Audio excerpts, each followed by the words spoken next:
Sistem saraf dan sistem otot bekerja sama secara erat untuk memungkinkan pergerakan, menjaga postur tubuh, dan melakukan berbagai fungsi tubuh lainnya. Sistem saraf. Sistem saraf adalah jaringan kompleks yang terdiri dari neuron sel saraf yang saling terhubung. Neuron mengirimkan sinyal listrik dan kimia untuk berkomunikasi satu sama lain. Sistem saraf dibagi menjadi dua bagian utama. Sistem saraf pusat (SSP). SSP terdiri dari otak dan sumsum tulang belakang.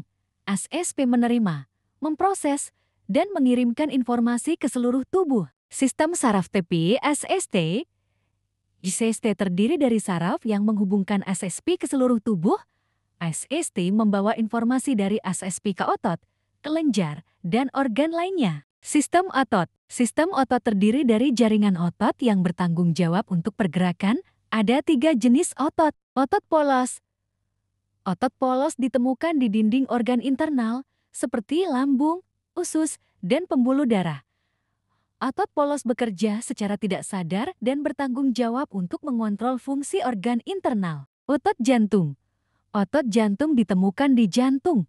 Otot jantung bekerja secara tidak sadar dan bertanggung jawab untuk memompa darah ke seluruh tubuh. Otot rangka. Otot rangka melekat pada tulang dan bertanggung jawab untuk pergerakan tubuh.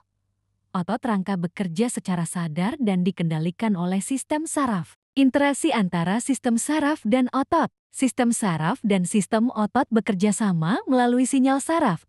Berikut adalah langkah-langkah interaksi. Pertama, sinyal saraf.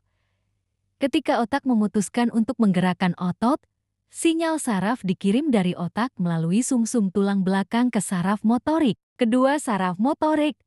Saraf motorik membawa sinyal saraf ke otot rangka yang akan digerakkan. Ketiga, sinapsis. Saraf motorik bertemu dengan otot rangka pada sinapsis neuromuskular. Pada sinapsis, sinyal saraf diubah menjadi sinyal kimia. Keempat, neurotransmitter. Sinyal kimia yang dilepaskan oleh saraf motorik disebut neurotransmitter. Asetilkolin adalah neurotransmitter utama yang terlibat dalam kontraksi otot. Kelima, kontraksi otot.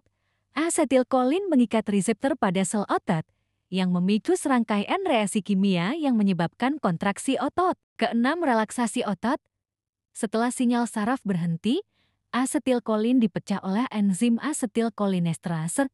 Hal ini menyebabkan otot berelaksasi. Fungsi interaksi sistem saraf dan otot. Pergerakan.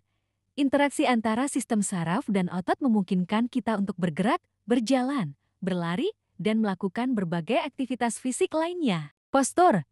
Interaksi antara sistem saraf dan otot membantu kita menjaga postur tubuh yang baik. Fungsi organ internal.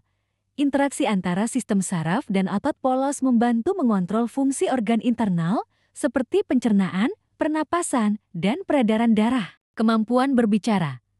Interaksi antara sistem saraf dan otot membantu kita berbicara dengan mengontrol otot-otot mulut, lidah, dan tenggorokan. Semoga penjelasan ini bermanfaat.